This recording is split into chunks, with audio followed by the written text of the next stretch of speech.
Stress, lack of physical activity, and poor diets contribute to the development of chronic diseases. Yet, the risks of ailments and diseases like cancer, diabetes, stroke, and heart diseases can be significantly reduced by incorporating healthier habits into your lifestyle. According to the Centers for Disease Control and Prevention, CDC, health risk behaviors are unhealthy behaviors you can change.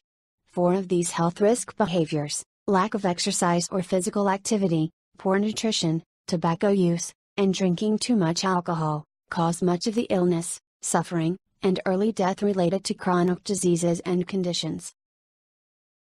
Therefore, you will optimize your health if you start exercising regularly, avoid sugar, smoking, and alcohol, and consume more organic, whole healthy foods. The following combination of 3 foods boosts overall health, improves vision, and heals the liver.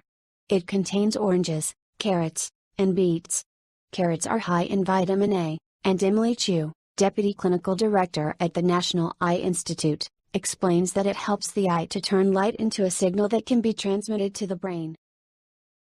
Beets offer numerous health benefits, and they boost energy levels, boosts circulation, regulates blood pressure, cleanses the liver, improves brain function, provide high amounts of antioxidants and anti-inflammatory compounds. Furthermore, oranges are high in vitamin C, and support health in many ways. Here is how to prepare this natural remedy. Ingredients: 2 organic carrots, 1 organic beet, 4 organic oranges. Instructions: blend the ingredients in a blender, and drink the juice right away. It should be consumed every morning on an empty stomach. After a short time, will you experience amazing improvements. Thanks for watching and have a nice day. Please like,